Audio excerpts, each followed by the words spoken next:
నమస్కారం.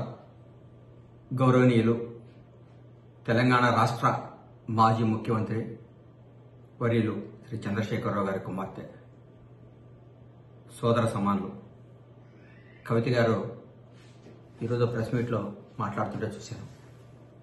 అమ్మా, నిన్ను 2 క్వశ్చన్లు వేద్దాం అనుకుంటున్నా, తప్పుగా అనుకోకు.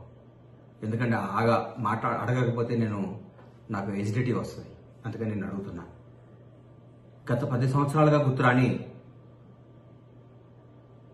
పూలే సాబ్ మీకు గుర్తు రావడం చాలా సంతోషం. గత 10 సంవత్సరాల నుంచి ఏ రోజు బీసీల గురించి కానీ ఎవరి గురించి మాట్లాడి మీరు మాట్లాడటం ఆనందం.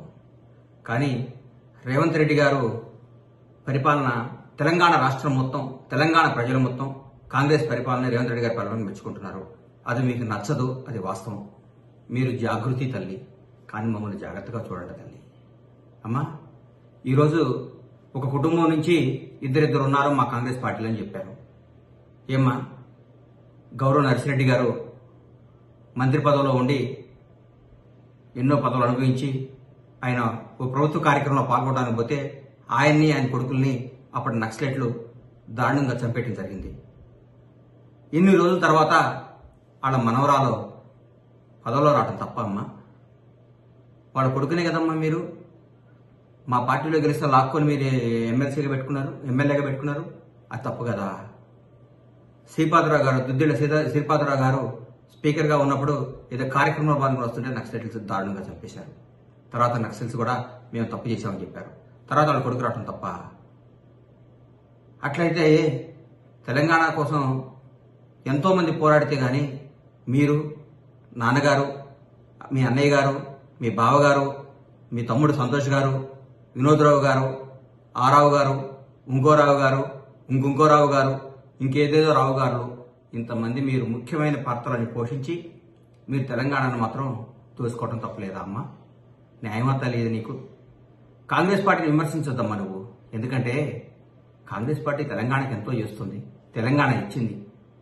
మీరు మాట్లాడితే రేవంత్ రెడ్డి గారిని కాన్వాయ్ పోతుంటే ట్రాఫిక్ జామ్ అవుతుంది. ముఖ్యమంత్రి గారు ప్రతిరోజు, ఈ ముఖ్యమంత్రి గారు ప్రజల్లో ఉండే ముఖ్యమంత్రి గారు ప్రతిరోజు సెక్రటరీ పోవాలి, ప్రతిరోజు రావాలి, తిరగాలి.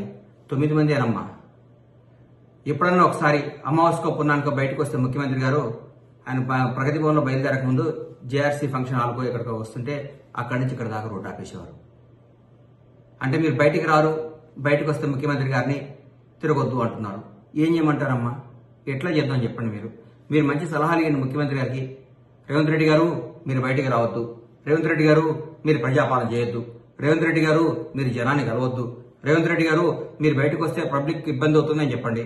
అట్లాగే మీకు జ్యోతిరావు గారి పూలే గారి మీద అభిమానం రావటం చాలా ఆనందం అమ్మా. అట్లాగే మీరు మహానుభావుడు గద్దర్ గారిని మీరు ఇచ్చిన గౌరవానికి తెలంగాణ ప్రజలు మీరు ఇచ్చిన గౌరవం మర్చిపోరమ్మా. గద్దర్ గారిని మీరు, ఆయన బతికుండగా మీరు చంపేశారమ్మా, మీ గేటు పెట్టి నుంచోబెట్టి. ఆయన చనిపోయినా కూడా గద్దరనని మా పార్టీ, మాకు రేవంత్ అన్న, మా కాంగ్రెస్ ప్రభుత్వం బతికించిందమ్మా. తరతరాలు బతికించిందమ్మా. సినీ అవార్డుల పేరుతో, కాలేజీల మీద ఆయన పేరుతో, విగ్రహాల పేరుతో. అది తెలంగాణ ప్రజలందరూ కూడా ఈరోజు దాన్ని గర్వంగా చెప్పుకుంటున్నారు తల్లి. జానారెడ్డి గారు రాజకీయాలు తప్పుకొని ఆయన కొడుకు అవకాశం ఇచ్చారు తప్ప?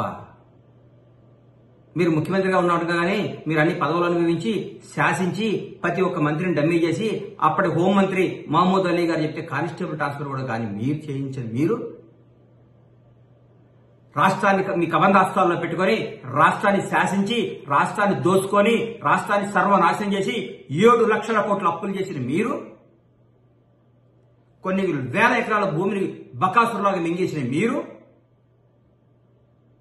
ఏ డిపార్ట్మెంట్ లో పోయినా అన్ని లొట్టలు చేసిన మీరు, ఈ రోజు కాంగ్రెస్ ప్రభుత్వాన్ని విమర్శించడం ఎంత మట్టికి న్యాయం తల్లి మీకు? చెప్పమ్మా. నీకు చేతులెత్తి దండం పెడుతున్నా. నువ్వు నమ్మే భగవంతుడు సాక్షిగా, నీ తల్లిదండ్రుల సాక్షిగా నువ్వు అక్రమ సంపాదన సంపాదించలేదమ్మా. ఒక ఆడబిడ్డవి నీ మీద లెక్కర్ స్కామ్ రావటం మీ తల్లిదండ్రులకు ఎంత అవమానం అమ్మా. మీ తల్లి ఎంత క్షోభపడి ఉంటుందమ్మా నీ వల్ల. ఆ తల్లి, మహాతల్లి నీ గురించి ఎంత బాధపడి ఉంటుందమ్మా. నేను ఇట్లాంటి బిడ్డను ఎందుకు కన్నానని ఎంత బాధపడి ఉంటుందా? Subscribe us and press the bell icon for more interesting updates.